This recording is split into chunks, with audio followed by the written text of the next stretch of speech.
Depuis quelques années maintenant, 4 pays en Afrique de l'Ouest font l'objet d'une couverture médiatique sans précédent. Quelles sont les raisons? C'est tout simplement des coups d'État dans des contextes révolutionnaires. Un pays en particulier parmi tous ceux-ci, voire un leader en particulier nous intéresse. Son nom, Ibrahim Traoré. Il a pris la tête de la junte burkinabé le 30 septembre 2022. La popularité de cet homme dans son pays est de plus en plus grande grâce à ses discours révolutionnaires sur l'indépendance de l'Afrique. Actuellement, nous sommes là pour parler de l'avenir de nos peuples, de ce qui va advenir demain, de ce monde libre auquel nous aspirons, de ce monde sans ingérence dans nos affaires internes. C'est dans cet élan que de plus en plus, beaucoup d'observateurs comparent le chef de la junte burkinabé au défunt révolutionnaire Thomas Sankara, lui conférant certaines des qualités intrinsèques que celui-ci possédait. Voici donc pour vous les 5 similarités qui vous feraient croire que Thomas Sankara s'est réincarné dans la personne de Ibrahim Traoré, projecteur.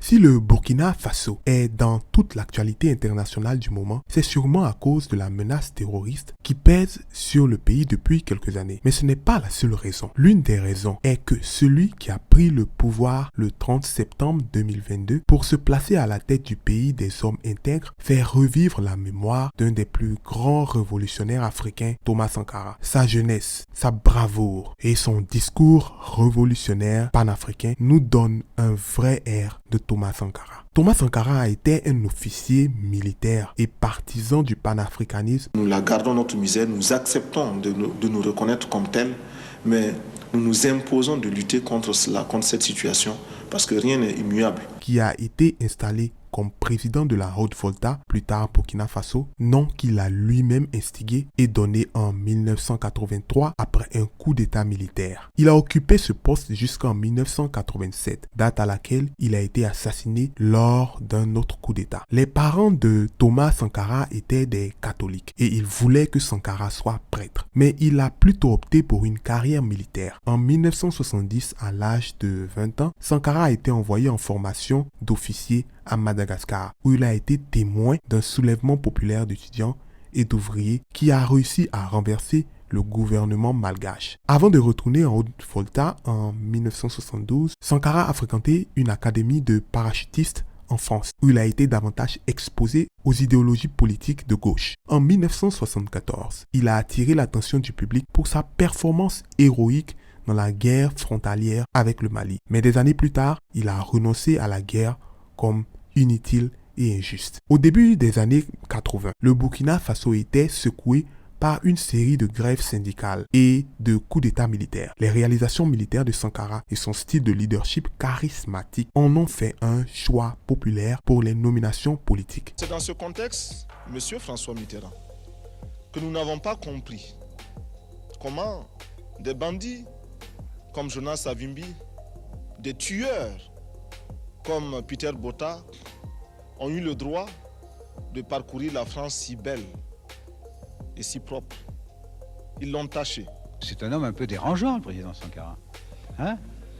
Mais son intégrité personnelle et politique l'a mis en désaccord avec la direction des gouvernements militaires successifs qui sont arrivés au pouvoir, ce qui a conduit à son arrestation plusieurs reprises. En janvier 1983, Sankara a été choisi comme Premier ministre du nouveau Conseil de salut du peuple, le CSP, dirigé alors par Jean-Baptiste Ouédraogo. Ce poste lui a fourni une porte d'entrée dans la politique internationale et une chance de rencontrer des dirigeants du mouvement de non-alignés, dont le fameux Fidel Castro de Cuba, Samora Machel du Mozambique et Maurice Bishop de Grenade. La position anti-impérialiste de Sankara et la popularité le mettent de plus en plus en désaccord avec les éléments conservateurs au sein du CSP, dont le président Ouédraogo. Sankara a été démis de ses fonctions de Premier ministre en mai et arrêté à nouveau.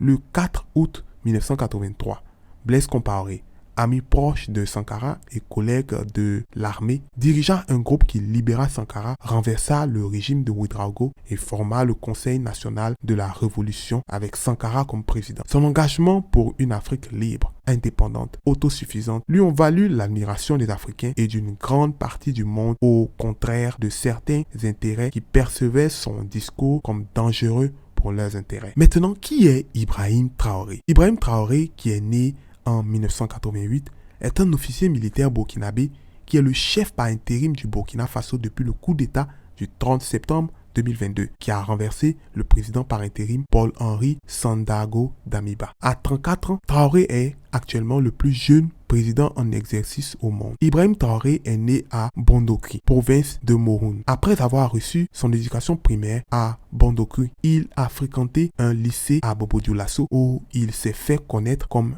étant tranquille et très talentueux. À partir de 2006, il étudie à l'université de Ouagadougou où il fait partie de l'association des étudiants musulmans. Il est diplômé de l'université avec mention. Traoré a rejoint l'armée du Burkina Faso en 2009 et rapidement a commencé à gravir les échelons. Il a été envoyé au Maroc pour une formation anti-aérienne avant d'être transféré dans une unité d'infanterie à Kaya, une ville du nord du Burkina Faso. Promu lieutenant en 2014, Traoré a rejoint la MINUSMA, une force de maintien de la paix des Nations Unies impliquée dans la guerre du Mali. En 2018, il a été cité comme l'un des soldats de la MINUSMA qui a fait preuve de courage lors des grandes attaques rebelles dans la région de Tombouctou. Il est ensuite retourné au Burkina Faso. Traoré a combattu dans l'offensive d'Otapoinou de 2019 et plusieurs autres opérations de contre-insurrection dans le nord du pays. Il a été promu capitaine en 2020. Il a été choisi par ses pairs comme l'homme idéal pour diriger le pays après le coup d'État de septembre 2022. Sur la similarité de leurs idées idéologiques. 1. Ibrahim Traoré comme Thomas Sankara sont anti-impérialistes et anti-colonialistes. Thomas Sankara était un farouche opposant au colonialisme et au néocolonialisme. Il décida cependant de diriger son pays sous un régime socialiste non aligné car il était conscient que s'allier à une puissance quelconque pourrait limiter ses marges de manœuvre. Ibrahim Traoré, quant à lui, a un mépris pour tous les pays africains qui s'alignent sans réfléchir aux positions des pays occidentaux et les traite de marionnettes, comme il l'a fait au sommet Russie-Afrique cette année. Ce qui est le problème, c'est de voir des chefs d'État africains qui n'apportent rien à ces peuples qui se battent, mais qui chantent la même chose que les impérialistes en nous traitant de milices, en nous traitant donc d'hommes qui ne respectent pas les droits de l'homme.